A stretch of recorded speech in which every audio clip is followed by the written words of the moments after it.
Di sebuah benua yang tampak tenang, Amerika Serikat sedang menanamkan kukunya. Bukan untuk membawa perdamaian, melainkan untuk mempersiapkan sebuah perang. Pesawat-pesawat pembom legendaris, rudal-rudal jarak jauh, dan ambisi besar kini diarahkan ke Asia Pasifik. Termasuk ke tanah air kita, Indonesia, yang diam-diam berada dalam bahaya. Apa sebenarnya yang direncanakan Amerika di Australia? Seberapa mematikan kekuatan yang mereka bawa, dan bagaimana seharusnya Indonesia dan negara-negara sekitar menyikapi ancaman ini? Mari kita bongkar semuanya, secara lengkap dan mendalam. Amerika Serikat saat ini tengah membangun rencana besar di kawasan Asia Pasifik. Di bawah dalih menjaga stabilitas, Washington justru memperkuat kekuatan militer ofensifnya di Australia.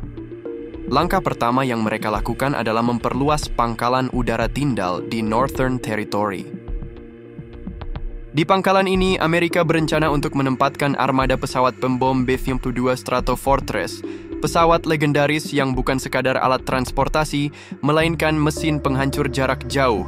Bukan hanya itu, Amerika juga akan menempatkan rudal jarak menengah dan bahkan rudal jarak jauh di Australia, dalam skema pertahanan yang disebut Enhanced Air Cooperation antara Amerika Serikat dan Australia.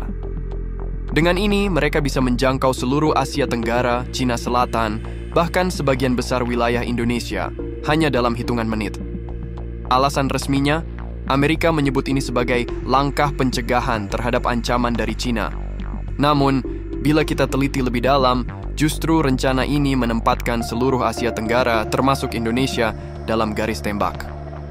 Pangkalan semacam ini menarik risiko konflik ke wilayah kita, sesuatu yang seharusnya kita tolak keras. Dengan membangun kekuatan di Australia, Amerika menciptakan ketegangan baru, memprovokasi perlombaan senjata, dan merusak prinsip perdamaian kawasan Indo-Pasifik yang selama ini dijaga. Seperti biasa, yang menjadi sasaran pertama dalam perang besar bukanlah negara adidaya itu sendiri, melainkan negeri-negeri di sekitarnya, seperti kita.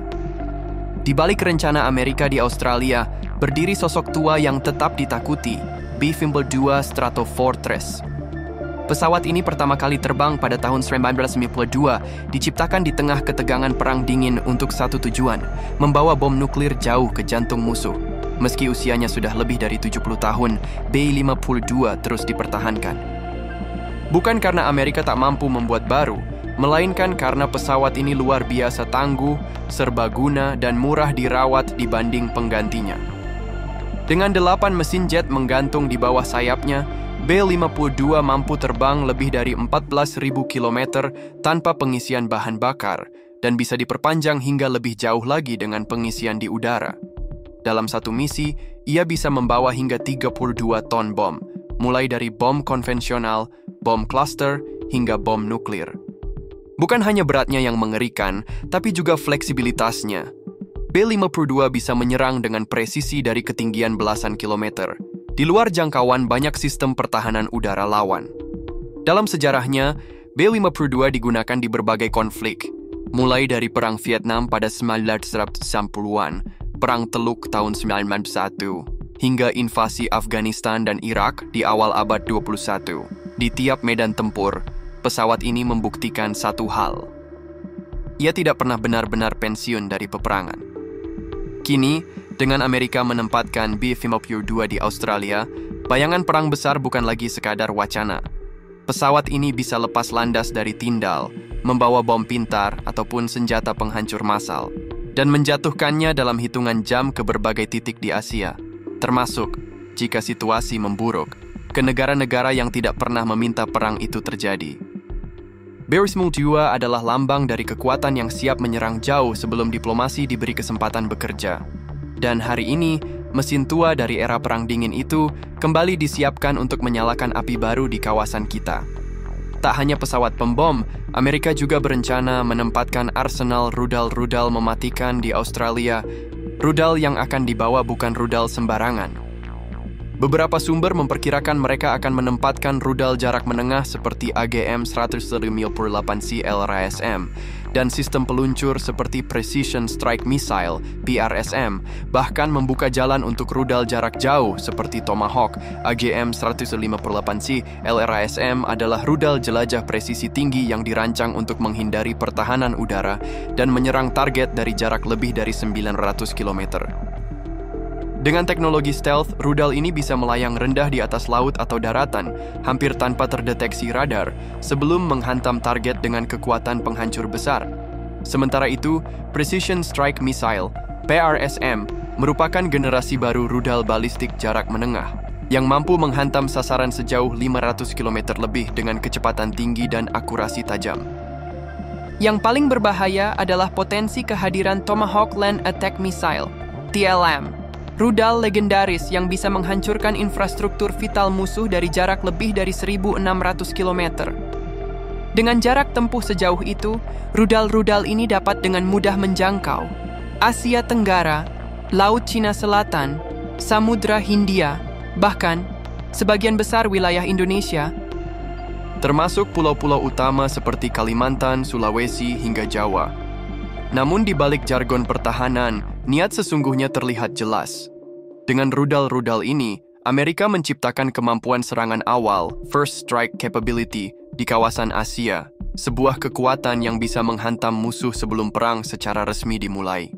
Bagi negara-negara tetangga, kehadiran rudal ini adalah undangan bagi ketidakstabilan.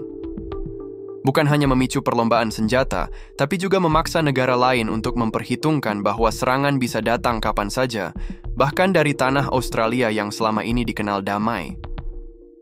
Kawasan yang dulu dipandang sebagai surga tenang Indo-Pasifik, kini perlahan berubah menjadi medan persiapan perang baru.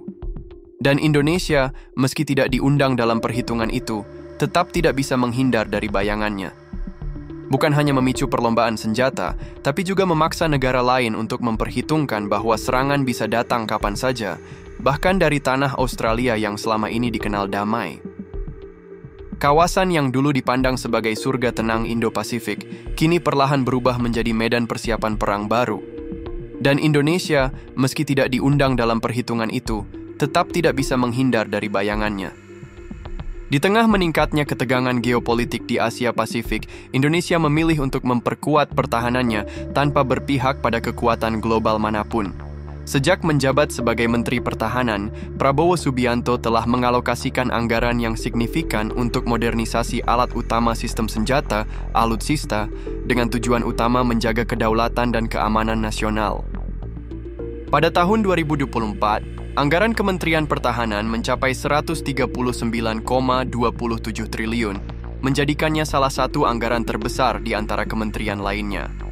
Fokus utama dari anggaran ini adalah modernisasi alutsista dan penguatan sarana prasarana pertahanan.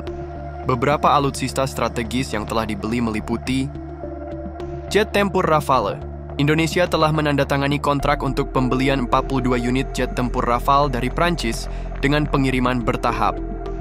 Jet ini dikenal dengan kemampuan tempur yang canggih dan fleksibilitas dalam berbagai misi jet tempur F-15EX.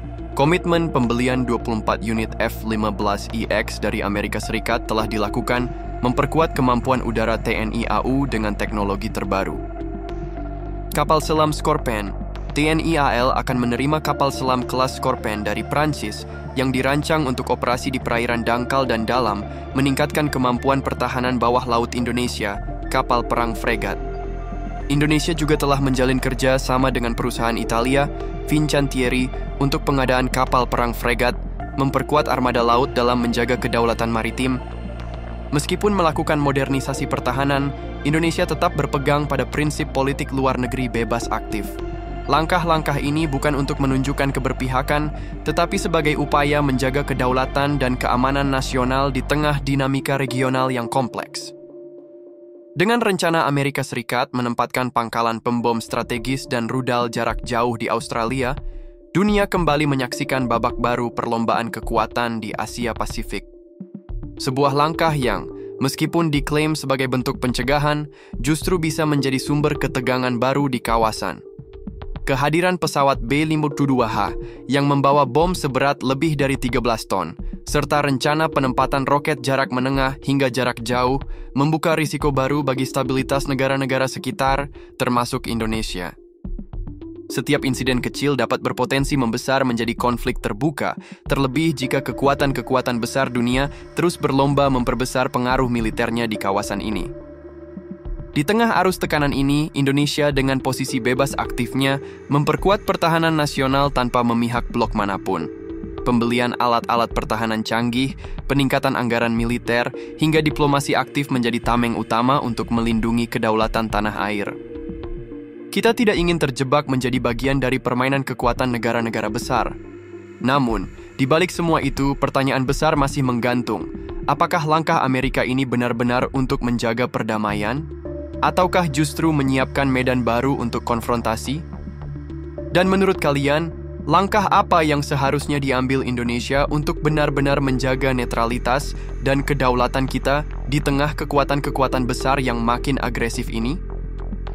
Tulis pendapat kalian di kolom komentar. Kita ingin dengar suara kalian.